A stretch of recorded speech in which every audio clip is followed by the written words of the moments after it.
ಆಕ್ರೋಶದೊಳೆಂದಾವೇಶವೋ ಆಕ್ರೋಶದೊಳೆಂದಾವೇಶವೋ ನಿರಾಸೆಯೊಳೆನ್ ಹತಾಶೆಯೋ ಏನೆಂದೊಡೆಗೆ ಅರಿಯದಾದೆನೋ ವಿಧಿಯೊಳಾಕ್ರಮಣದಲೆ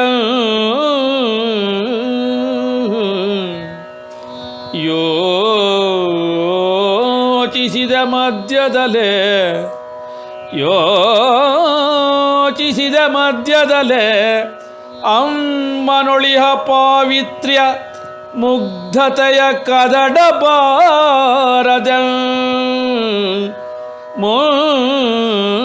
ಬರಿದೆನೋ ಕ್ಷಣದೆ ಮೊಗವನೊರಸ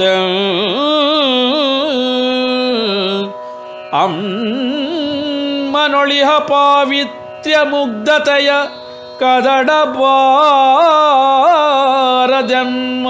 ಬರಿದೆನೋ ಕ್ಷಣದೆ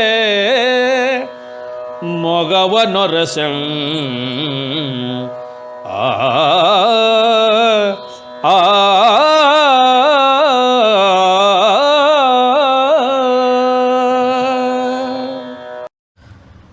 ನನಗೆ ಆಕ್ರೋಶದಲ್ಲಿ ಆವೇಶ ಬಂದಿತ್ತು ಅಥವಾ ನಿರಾಸೆಯಿಂದ ಹತಾಶೆ ಆಗಿತ್ತು, ಒಂದೂ ಗೊತ್ತಾಗಲಿಲ್ಲ. ವಿಧಿ ಈ ರೀತಿಯಲ್ಲಿ ನನ್ನ ಆಕ್ರಮಣ ಮಾಡಿಬಿಟ್ಟಿತ್ತು. ಯೋಚಿಸಿದೆ, ಇಷ್ಟೆಲ್ಲ ಆದರೂ ಮೊದಲೇ ಯೋಚನೆ ಮಾಡಿದೆ. ಅಮ್ಮನಂದು ಪಾವಿತ್ರವಾಗಿರುವ ಮುಗ್ಧತೆ, ಇದನ್ನು ನಾನು ಏನೇನೋ ಮಾತಾಡಿ ಏನೇನೋ ಪ್ರಶ್ನೆ ಕೇಳಿ ತಂದೆ ಬಗ್ಗೆ ಎಲ್ಲ ಮಾತಾಡಿ ಕದಡಬಾರ್ದು, ಅವಳ ಒಂದು ಪಾವಿತ್ರ ಭಾವನೆಯನ್ನು ನಾನು ಕೆಡಿಸಬಾರ್ದು ಅಂತ ಮುಖವನ್ನು ಒಂದು ಸಲ ಒರೆಸ್ಕೊಂಡೆ, ಕಣ್ಣುಗಳನ್ನು ತಿಕ್ಕೊಂಡೆ, ನಂತರ ಮುಂದುವರೆದೆ. ಅಮ್ಮವನೊಡಗೂಡೆ ನಿನ್ನಲೆಂ ದೋಷವಿದೆಂದಿರದೋ, ಅಮ್ಮವನೊಡಗೂಡೆ ನಿನ್ನಲೆಂ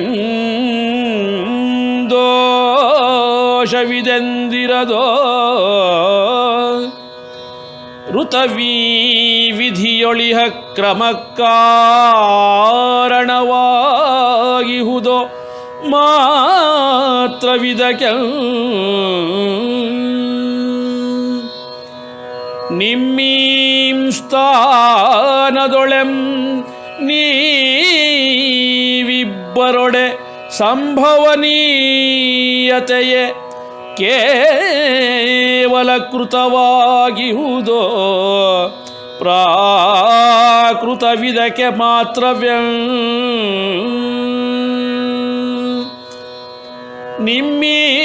ನಿಮ್ಮೀಂ ಸ್ಥಾನದೊಳೆಂ ನೀವಿಬ್ಬರೊಡೆ ಸಂಭವನೀಯತೆಯ ಕೇವಲ ಕೃತವಾಗಿಹುದೋ ಪ್ರಾಕೃತವಿದಕ್ಕೆ ಮಾತ್ರವೇ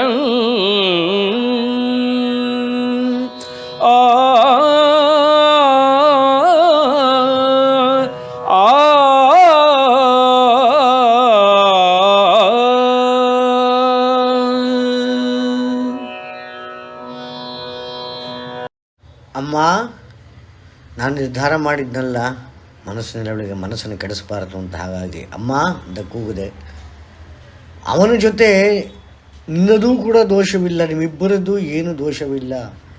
ಇದು ಋತ ಅಂದರೆ ಸತ್ಯ, ಅದರಲ್ಲಿರುವ ವಿಧಿಯ ಕ್ರಮ ಇದಕ್ಕೆ ಕಾರಣವಾಗಿದೆಯಮ್ಮ. ನಿಮ್ಮ ಸ್ಥಾನದಲ್ಲಿ ನೋಡಿಕೊಂಡ್ರೆ ಇದು ಕೇವಲ ಒಂದು ಸಂಭವನೀಯತೆಯೇ ವಿನಃ ಮತ್ತೇನಲ್ಲ. ಇದೇ ನಿಜವಾದ ಸ್ಥಿತಿ. ನನಗೂ ಹೀಗೆ ಅನಿಸಿತ್ತು. ಅಮ್ಮನ ನುಡಿ, ತಂದೆಯ ನಡೆ ಎಲ್ಲ ನೋಡಿ ನನಗನ್ಸಿತ್ತು, ಇದು ಒಂದು ಪ್ರಾಕೃತ ವಿಧಾನ, ಇದೇ ವಿಧಿವಿಧಾನ, ಇದೇ ಋತುರ ಸತ್ಯ ವಿಧಾನ. ಅದನ್ನೇ ನಾ ಬಾಯಲ್ಲಿ ಅಮ್ಮನಿಗೆ ಹೇಳಿದೆ. ಸಾಧು ಜನರೊಡೆ ತೃಣರೆಲ್ಲರೊಡಗೂಡೆ ಸಾಧು ಜನರೊಡೆ ತೃಣರೆಲ್ಲರೊಡಗೂಡೆ ಪ್ರಕೃತಿ ಸತ್ಯದರಿಕೆಗೆಂ ಹೆಣಗಬೇಕಿದೆ ಎಂದರ್ಥೈಸಿಹೆ ಕಾಡಿನಲೆ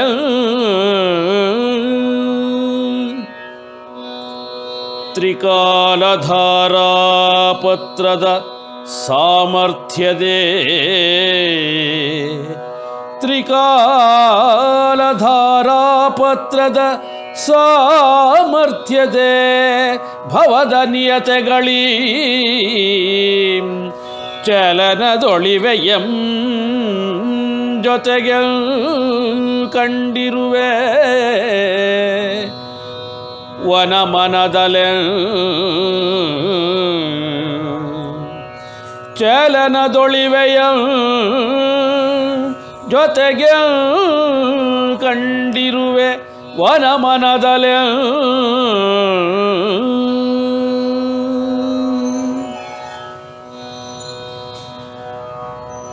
ಸಾಧು ಜನರಿರಬಹುದು, ತೃಣಮಾತ್ರದವರಿರಬಹುದು, ಒಂದು ಅಣುರೇಣು ತೃಣಕಾಷ್ಟ ಇರಬಹುದು, ಅವನು ಮಹದ್ ಋಷಿಯೇ ಇರಬಹುದು.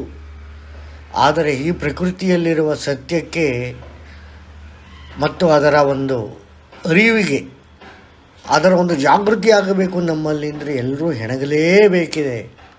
ಇದನ್ನು ನಾನು ಕಾಡಿನಲ್ಲಿ ಕಂಡುಕೊಂಡಿದ್ದೀನಮ್ಮ. ಈ ಭೂತಕಾಲ, ವರ್ತಮಾನ ಕಾಲ, ಭವಿಷ್ಯತ್ ಕಾಲ ಅಂತ ಈ ಒಂದು ಧಾರಾಪಾತ್ರೆಯ ಕಾಲದ ಸಾಮರ್ಥ್ಯದಲ್ಲಿ ಈ ಭೂಮಿಯಲ್ಲಿ ಸಂಭವನೀಯತೆಗೆ ಒಳಗಾಗುವಂತಹ ಘಟನೆಗಳು ಎಲ್ಲವೂ ಚಲನದಲ್ಲಿವೆ. ಯಾವುದು ನಿಂತ್ಕೊಂಡಿಲ್ಲ, ಯಾವುದು ಸ್ಟ್ಯಾಟಿಕ್ ಆಗಿಲ್ಲ, ಎಲ್ಲ ಡೈನಮಿಕ್ ಆಗಿದೆ. ಇದನ್ನೆಲ್ಲ ನಾನು ಕಾಡಿನಲ್ಲಿ ನನ್ನ ಮನಸಾರೆ, ನನ್ನ ಅನುಭವದಲ್ಲಿ ನಾನು ಕಂಡುಕೊಂಡಿದ್ದೀನಿ ಕಣಮ್ಮ ಅಂತ ನನ್ನ ಮನಸ್ಸಿನಲ್ಲಿರುವ ನನ್ನ ಭಾವನೆಯನ್ನು ಅಮ್ಮನಿಗೆ ಹೇಳಿದೆ. ಆದರೂ ಭಾವದೊಳಾವೇಶಕ್ಕೊಳಗಾಗೆ ಚಿತ್ತದೊಳ್ನಾಂ ತಾಳವಿದ ತಪ್ಪಿದಕ್ಕೆ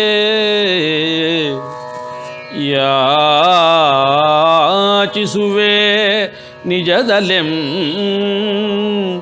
ಕ್ಷಮೆಯನೆಂ ಯಾಚಿಸುವೆ ನಿಜದಲೆಂ ಕ್ಷಮೆಯನೆಂ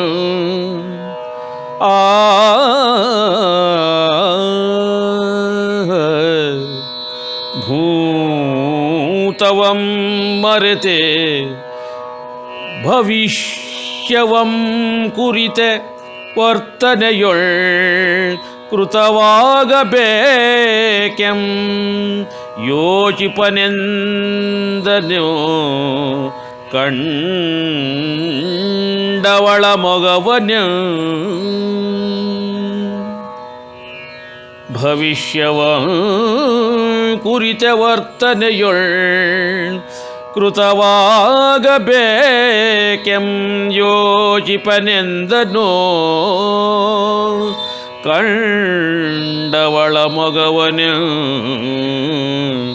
ಕಂಡವಳ ಮೊಗವನು ಆ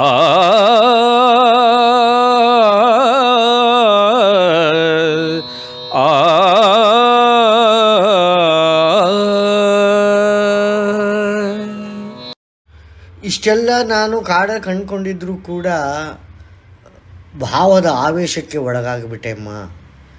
ನನ್ನ ಚಿತ್ತ ಅಂದರೆ ನನ್ನ ಮೂಡ್ಸ್ ತಾಳ ತಪ್ಪಿತು. ಇದಕ್ಕೆ ನನ್ನನ್ನು ಕ್ಷಮಿಸಿಬಿಡು ಅಂತ ನನ್ನ ಮನಸ್ಸಿನ ಆಳದಿಂದ ನನ್ನ ತಾಯಿಯಲ್ಲಿ ಕ್ಷಮೆಯನ್ನು ಬೇಡಿದೆ. ನನಗೂ ನಿಜವಾಗಿ ಸತ್ಯದ ಅರಿವಾಗಿತ್ತು. ಭೂತವನ್ನು ಮರಿಬೇಕು, ಭವಿಷ್ಯವನ್ನು ನಾವು ಯೋಚನೆ ಮಾಡಬೇಕು, ಭವಿಷ್ಯ ಏನಾಗುತ್ತೆ ಅನ್ನೋದನ್ನು ಯೋಚನೆ ಮಾಡ್ಕೊಂಡು ಮುಂದಕ್ಕೀಗ ನಾವು ಹೋಗಬೇಕು. ಇದನ್ನು ಕೂಡ ನಾನು ಅರಿತುಕೊಂಡಿದ್ದೀನಿ. ಕೇವಲ ಹೀಗಾಯ್ತಲ್ಲ ಅಂತ ಹೊರಗೆ ಕೂತ್ಕೊಂಡ್ರೆ ಆಗೋದಿಲ್ಲ.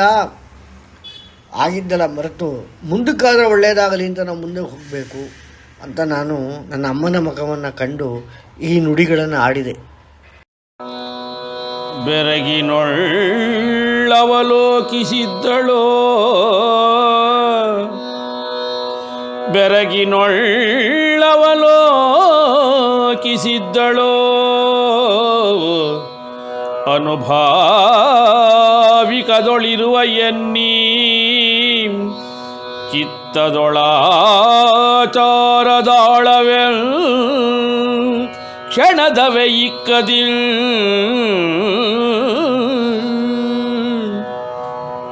ಉಸಿರೆಳೆದೊಡೆ ಪೇಳ್ದಳೆಂ ತಕ್ಷಣಕ್ಕೆ ಕಂದ ಕ್ಷೀರದೆ ಮಧುವ ಬೆರೆಸಿದಂತಾಗಿದೆಯೋ ಕಂದ ಕ್ಷೀರದೆ ಮಧುವ ಬೆರೆಸಿದಂತಾಗಿದೆಯೋ ನನ್ನೊಳಿ ಅನುಭಾವಿಕದೊಳೆ ಆ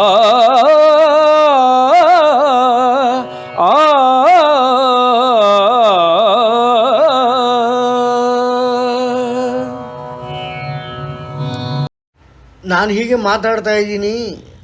ಅಮ್ಮ ಬಿಟ್ಟ ಕಣ್ಣು ಬಿಟ್ಕೊಂಡು ಬೆರಗಿನಿಂದ ನನ್ನನ್ನು ನೋಡ್ತಾ ಇದ್ದಾಳೆ.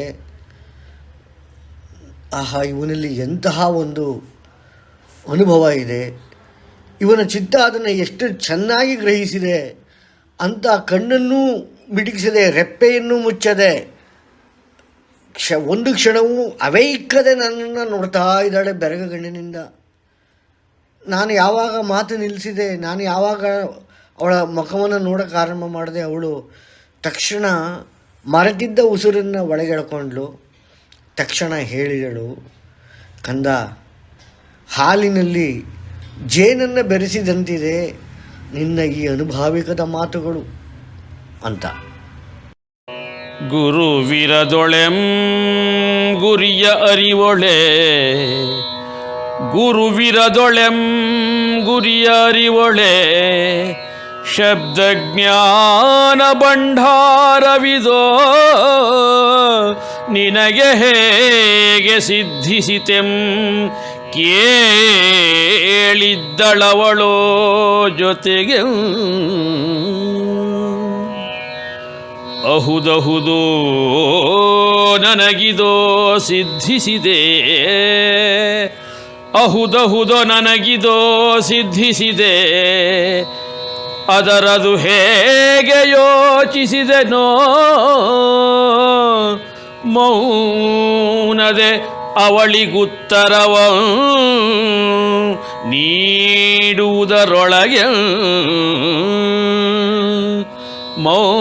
ಮೌನದೆ ಅವಳಿಗುತ್ತರವಂ ನೀಡುವುದರೊಳಗೆ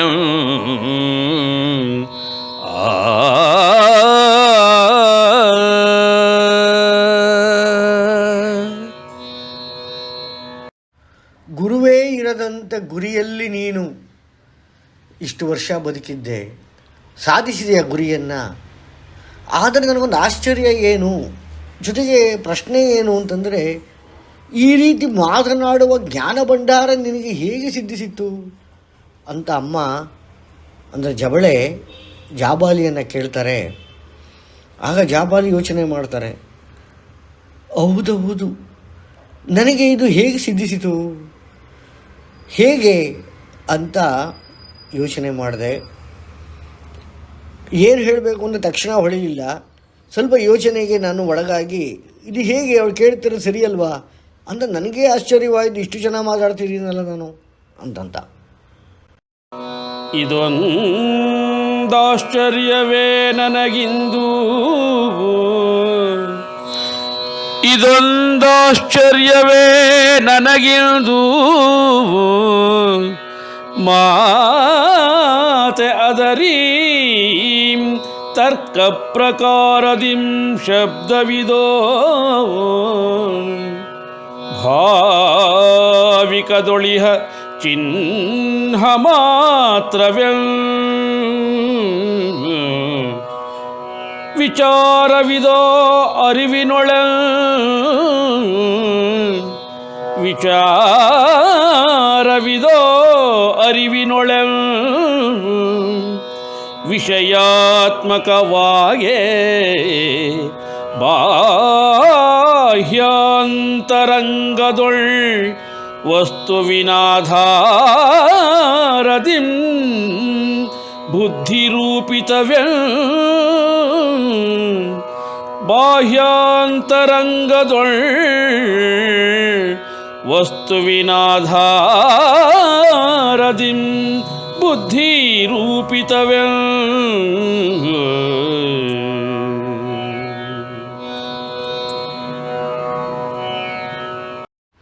ಹೌದಲ್ಲ, ನನಗೂ ಇದೊಂದು ಆಶ್ಚರ್ಯವೇ ಅಮ್ಮ. ಆದರೆ ನನಗನ್ಸುತ್ತೆ ತರ್ಕ ಪ್ರಕಾರದಲ್ಲಿ ಶಬ್ದ ಬರುತ್ತಲ್ಲ, ಅದು ಕೇವಲ ಚಿಹ್ನೆ. ಭಾವನೆಯಿಂದ ಆಚಾರ ಇರುತ್ತಲ್ಲ, ಅದು ಅರಿವಿನಲ್ಲಿ ವಿಷಯವಾಗುತ್ತೆ. ಬಾಹ್ಯ ಮತ್ತು ಅಂತರಂಗದಲ್ಲಿ ವಸ್ತುವಿನ ಆಧಾರದಿಂದ ಇದು ಬುದ್ಧಿಯಲ್ಲಿ ರೂಪುಗೊಳ್ಳುತ್ತೆ ಅಲ್ವೇ ಅಂತ ನಾನು ಅಮ್ಮನಿಗೆ ಹೇಳಿದೆ. ಶಬ್ದವೀ ಬುದ್ಧಿಯಾಧಾರಿತ ಸಂವಹನ ಪ್ರಯುಕ್ತ ಮಾತ್ರವೇ ಶಬ್ದವೀ ಬುದ್ಧಿಯಾಧಾರಿತ ಸಂವಹನ ಪ್ರಯುಕ್ತ ಮಾತ್ರವೇ ಪೇಳ್ದೊಡೆಗೆಂ ಕೇಳ್ದೆನೊಂ ಪ್ರಶ್ನೆಯ ನಾನವಳಿಗೆ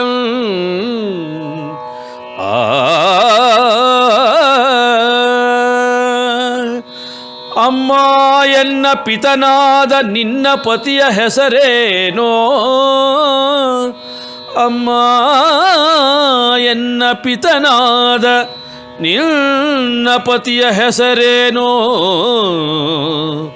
ನನ್ನೀಂ ಜನುಮದ ಒಳಗುಟ್ಟೇನೋ ಮುಚ್ಚಿಡದೊಡೆಗೆ ಪೇಳ್ವೆಯೋ ನೀನೆಂ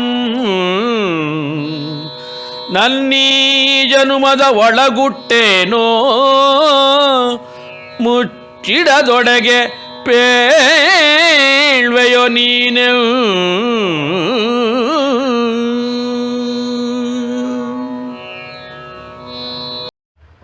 ಹಾಗೆ ನನ್ನ ಮಾತನ್ನು ಮುಂದುವರಿಸಿದೆ. ಈ ಶಬ್ದ ಇದೆಯಲ್ಲ, ಇದು ಬುದ್ಧಿಯನ್ನು ಆಧರಿಸಿ ಆಗುವಂತಹ ಒಂದು ಸಂವಹನ, ಕಮ್ಯುನಿಕೇಷನ್ ಅಷ್ಟೇನೇ ಅಮ್ಮ, ಇನ್ನೇನಿಲ್ಲ ಇದರಲ್ಲಿ ಆಶ್ಚರ್ಯ ಪಡುವಂಥದ್ದು. ಅದು ಸರಿ ಅಂದ್ಬಿಟ್ಟು ನಾನು ಇನ್ನೊಂದು ಪ್ರಶ್ನೆ ಕೇಳಲಿಕ್ಕೆ ಶುರು ಮಾಡಿದೆ.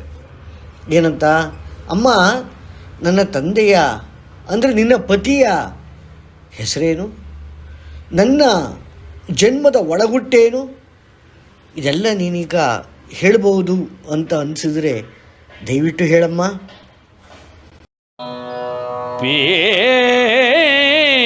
ಪೇಳಿದವಳೋ ಕ್ಷಣದೊಳೆಂ ತಡಬಡಿಸದೆ ಪೇಳಿದವಳೋ ಕ್ಷಣದೊಳೆಂ ತಡಬಡಿಸದೆ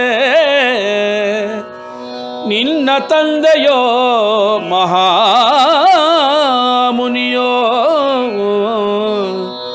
ಜಗವವರನರಿವುದೋ ಜಾನಕಿಯ ಸೂಣರ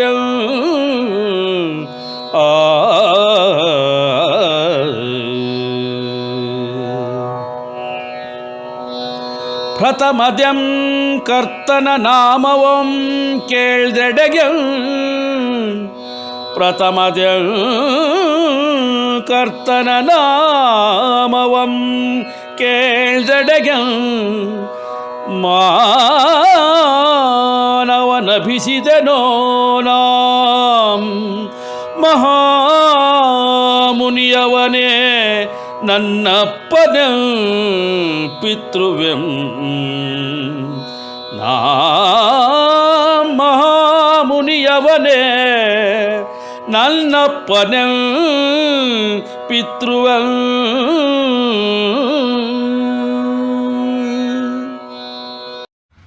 ಒಂದು ಕ್ಷಣ ತಡಬಡಿಸಿದಳು ಅಮ್ಮ. ಆದರೂ ಹೇಳಿದ್ಲು, ನಿನ್ನ ತಂದೆ ಯಾರು ಅಲ್ಲಪ್ಪ, ಮಹಾಮುನಿಯನಾದ ಜಾನಕಿ ಅಯಸೂಣ. ಜಗತ್ತು ಅವರನ್ನು ಈ ರೀತಿ ಗುರುತಿಸುತ್ತೆ, ನಾನು ಕೂಡ ಅವ್ರನ್ನ ಅದೇ ಹೆಸರಿನಿಂದ ಗುರುತಿಸ್ಕೊಂಡಿದ್ದೀನಿ ಅಂತ ಹೇಳಿದ್ಲು. ಸುಮ್ಮನಾದ್ಲು.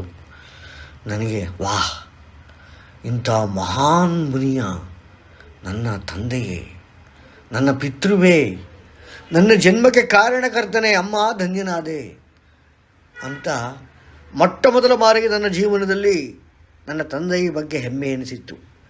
ಇದಕ್ಕಿಂತ ಮೊದಲು ನಿನ್ನ ತಂದೆ ಯಾರು ಯಾರು ಅಂತ ಆಶ್ರಮದಲ್ಲಿ ಕೇಳಿದಾಗೆಲ್ಲ, ಸಹಪಾಠಿಗಳು ಕೇಳಿದಾಗೆಲ್ಲ, ಮತ್ತಾರಾದರೂ ಕೇಳಿದಾಗೆಲ್ಲ ಇದುವರೆಗೆ ನಾನು ಒಂಥರ ಕೀಳರಿಮೆ ಭಾವಿಸ್ತಾ ಇದ್ದೆ. ಯಾರಪ್ಪ ನನ್ನ ತಂದೆ, ಯಾಕೆ ಹೀಗೆ ಮಾಡ್ದ ಅಂತೆಲ್ಲ.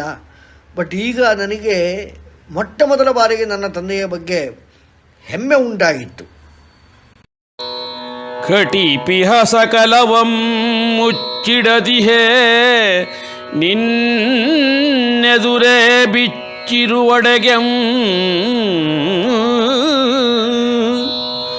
ಘಟಿಪಿಹ ಸಕಲವಂ ಮುಚ್ಚಿಡದಿಹೆ ನಿನ್ನೆದುರ ಬಿಚ್ಚಿರುವಡೆಗೆಂ. ನಿರ್ಧರಿಪ ಸ್ವಂತದಿಂ ನೀ ಸರಿ ಬೆಸಸಗಳಿವು ಯಾವುವೆಂ. ಪೇಳೆ ಮುಂಬರಿದೆ ತೆರೆದಿಟ್ಟಿದ್ದಳವಳೋ ಜೀವಳ ರಹಸ್ಯವಂ. ನಲ್ನೆದುರೆ ಅಂಜಿಕೆಯೊಳಿರದ ತುಸು ಹಿಂಜರಿಕೆಯೊಳೆ.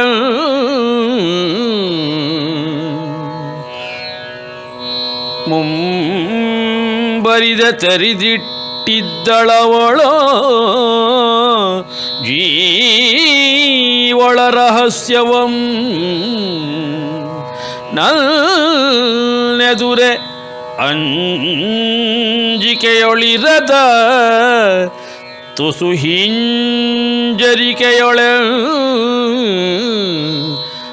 ಆ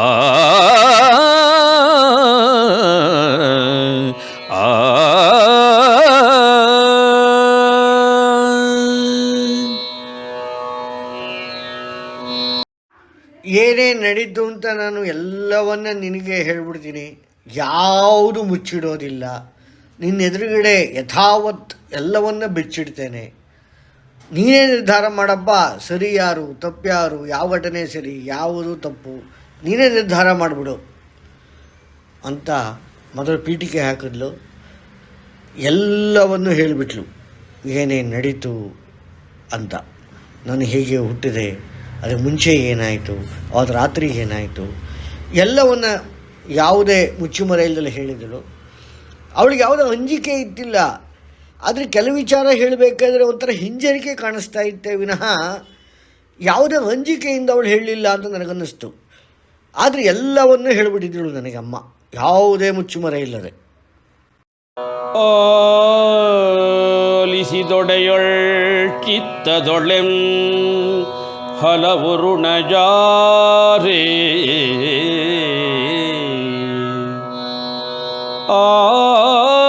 ಆಲಿಸಿದೊಡೆಯೊಳ್ ಚಿತ್ತದೊಳೆಂ ಹಲವು ಋಣಜಾರೇ. ಸ್ವಂತಿಕೆಯೊಳ ಭಾವವೋ ಮಿತಿ ಮೀರೆ ಹಾರಿತೀ ಅರಿಯದೊಳಸ್ತರದಿಂ.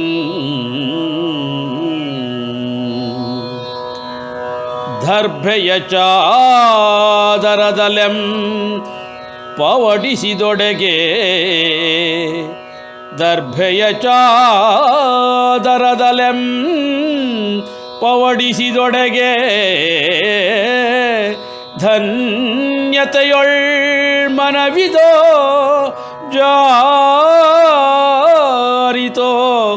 ಮಾತೃವಡೆ ಪಿತೃವನೆನೆದೆ ಮನದೊಳಗೆ.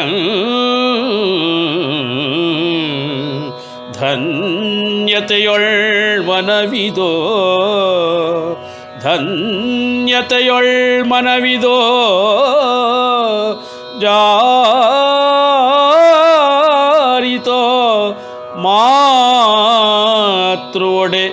ಪಿತೃವ ನೆನೆದೆ ಮನದೊಳಗೆ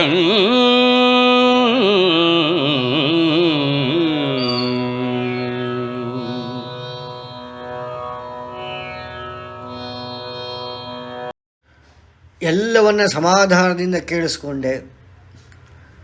ನಂತರ ನನ್ನ ಚಿತ್ತದಲ್ಲಿದ್ದಂತಹ ಕೆಲವು ಋಣಗಳು ಹಾರಿ ಹೋಯಿತು. ಸ್ವಂತಿಕೆಯಲ್ಲಿ ಭಾವಗ ಒಂಥರ ಮಿತಿ ಮೀರಿತು. ಭಾವಗಳು ಎಲ್ಲಿದ್ದೀನಿ ಏನು ಒಂದೂ ಸರಿಯಾಗಿ ಅರ್ಥ ಆಗದಲೇ ಒಂಥರ ಎಲ್ಲ ಅಯೋಮಯವಾದಂಗಾಯಿತು. ಎಲ್ಲಿಂದಲೇ ಎಲ್ಲಿಗೋ ಹಾರಿದಂಗಾಯಿತು.